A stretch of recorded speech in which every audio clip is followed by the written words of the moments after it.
All right, so let's talk about AI, the big, scary two-letter word in photography and in the world right now. But before we do that, I just want to say this video is sponsored, kind of, by Into the AM t-shirts. You code down below if you want to get 10% off these type of t-shirts. Really cool. And I will say, before I became affiliated with them, because it is an affiliate link, but before I became an affiliate with them, I bought my own t-shirts from this company. They're super cool, really nice. So, okay, I have a love relationship with AI, but we're talking about AI and photography. And I've seen a lot of people making a lot of deals, big deals out of OpenAI's latest update to their model where you can make really good, realistic pictures using a chat prompt. And this is not, OpenAI isn't the first one. There have been others before them, and they were really good. I remember Marquez Brownlee saying at the time, almost a year ago, that right now, right, these AI companies, the software that they have, it's going to be the worst version that they have. And that is true right now, right? OpenAI just came out with their, or just released their image generation that, you can make realistic looking pictures. And I have to say, it is the worst version, 1.0 version of this. Now, granted, it's based off of Dolly and some other stuff, but it looks pretty good. I did a couple myself that I will put here in the video, and they look interesting. If you didn't know what you're looking at and you're just like, oh, I want to, this is a really cool picture of the Seattle waterfront, you could think this was a black and white image of the Seattle waterfront taken with a little mist in there, right? Again, does it look like a real image? I don't think so. But to most people, if you just quickly look at it and glance at it, you could easily be like, oh, yeah, this was a picture taken. And I say all that because there's a belief, and rightfully, that if you're a professional photographer who sells images to hotels or law offices or, some other place, your income is probably going to be cut down.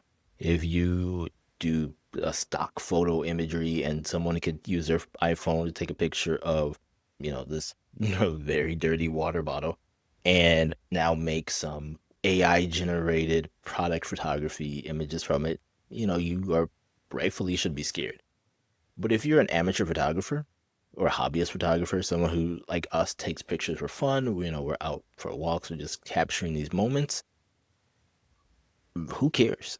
And I say that in all honesty because, there is, I've heard a lot of things, right? Now the social media is going to be flooded with people who are intending to take these pictures and who really aren't taking these pictures. And that's been happening for many years. There's going to be people who are selling AI generated pictures to people who don't know that they're AI generated pictures.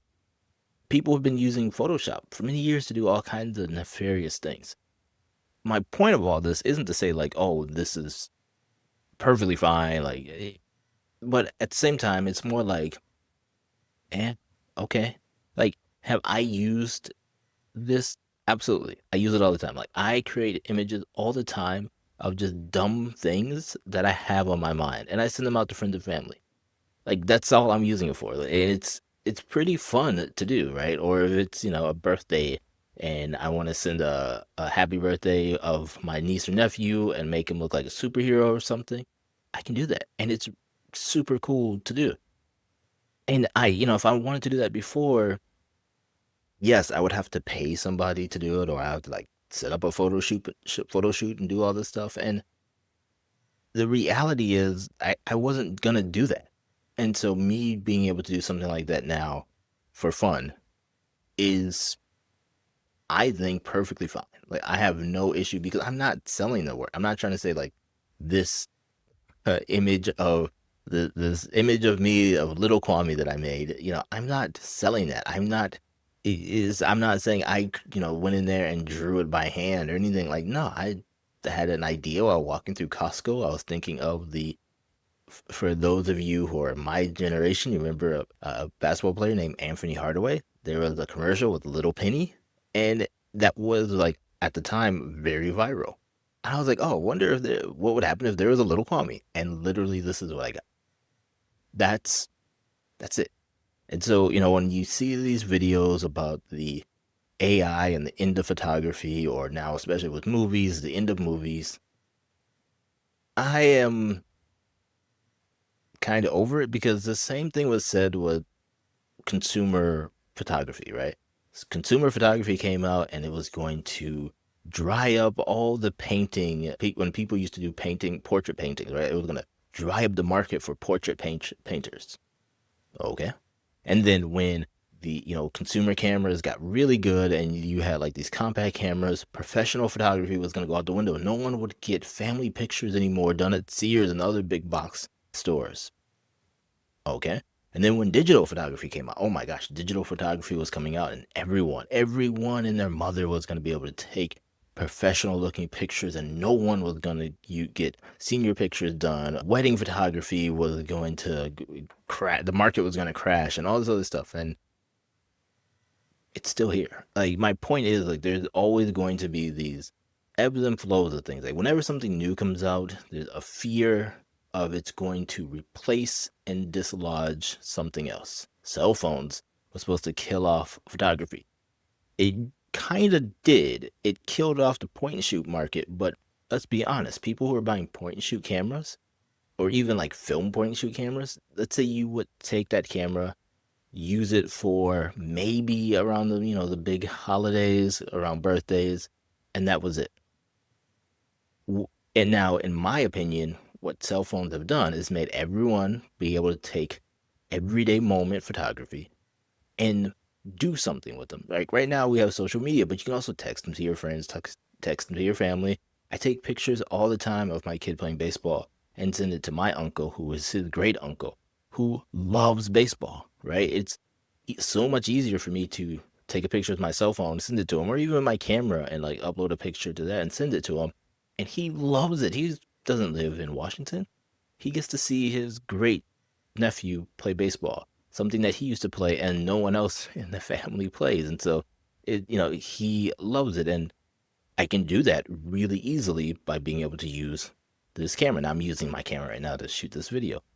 But from that, right, you have these camera manufacturers who have to now cater to for people who care about photography. I argue that a lot of people who bought a point and shoot camera only used it, like I said, during those milestone moments. But people like us who use it all the time, like I carry a camera around with me every single day.